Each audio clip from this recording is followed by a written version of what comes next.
Sector stocks पर हम चर्चा कर रहे हैं और इसी कड़ी में दो अहम स्टॉक की बात मैं अब करने वाला हूं। पहला स्टॉक लेकर आइए बायोकॉन। हम देख रहे हैं कि आज अच्छी तेजी यहां पर नजर आ रही है। 3.25% की तेजी हमें बायोकॉन में इस वक्त नजर आती हुई। अब दूसरा स्टॉक इसलिए भी रडार पर रखना आवश्यक है क्योंकि यहां पर हमने एक अच्छी रैली देखी थी। लगातार बुलिश नजरिया था, पॉजिटिव नजरिया था, लेकिन हाल फिलहाल एक ऐसा करेक्शन आया जिसमें हमने अच्छी खासी प्रॉफिट बुकिंग देखी। हालांकि आज रिकवरी हम देख रहे हैं संवर्धना मदरसन में। जी हाँ, आज हम देख रहे हैं कि 0.25% की रिकवरी यहां पर है, लेकिन पिछले कुछ वक्त से इस पर दबाव भी हमने देखा। एक अच्छी रैली के बाद यहां पर हमने करेक्शन आता भी देखा। तो संवर्धना मदरसन और बायोकॉन, इन दोनों पर जरा रवि राय दीजिए। देखिए इस समय सबसे पहले तो बात कर लेते हैं बायोकॉन की, चूंकि आप उसकी पहले चर्चा कर रहे हैं। तो मुझे ऐसा लगता है कि थोड़ा सा यहाँ पर जो लेवल्स हैं इनको एग्जिट होने के लिए यूज करना चाहिए, क्योंकि इस स्टॉक की अगर पीछे की परफॉर्मेंस देखी जाए तो बहुत कुछ परफॉर्मेंस में अट्रैक्शन नहीं दिखाई दिया है और कंसोलिडेट ज्यादा करता रहता है। तो मुझे लगता है कि ये पोर्टफोलियो का स्टॉक नहीं, ट्रेडिंग के लिहाज से अगर आपने लिया है या लॉन्ग टर्म के हिसाब से भी ले रहे हैं तो ये आपको बहुत अच्छे अग्रेसिव रिटर्न नहीं देने वाला। तो मुझे लगता है 280 285 ये लेवल्स जो आते हैं इन पे आप एक बार को एग्जिट की राय बनाइए। बहुत अच्छे ऑप्शंस हैं दूसरे जिनमें कि आप इन्वेस्टमेंट कर सकते हैं। जैसे अभी हमने पेट्रोनेट एलएनजी की बात की थी, एचपीसीएल की बात की थी, बीपीसीएल की बात की थी, उनमें आप यहां पर अपनी पोजीशन ले सकते हैं।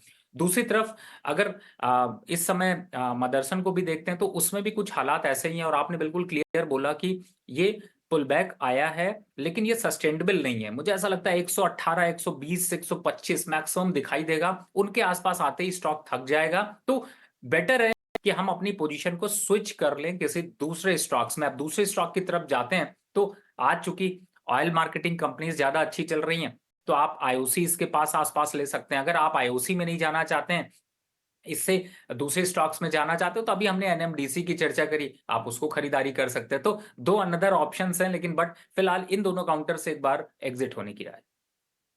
तो दोनों ही काउंटर्स में संवर्धना मदरसन और बायोकॉन दोनों पर ही एग्जिट की आपको सलाह मिलती हुई।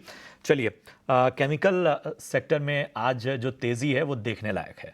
और केवल एक स्टॉक की मैं चर्चा करूंगा क्योंकि दिन भर आज बहुत सारे केमिकल स्टॉक्स की चर्चा हो चुकी है। यूपीएल आपके सामने लेकर आऊंगा। आज हम देख रहे हैं कि 3.5% से ज़्यादा की तेज़ी हमें नज़र आ रही है यूपीएल में।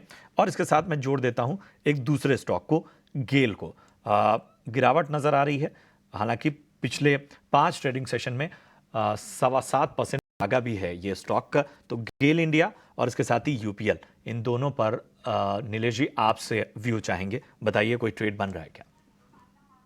प्रशांत जी देखिए, एक ट्रेड यूपीएल में बनता हुआ नजर आ रहा है। काउंटर ने काफी अच्छा बेस फॉर्मेशन बनाया है।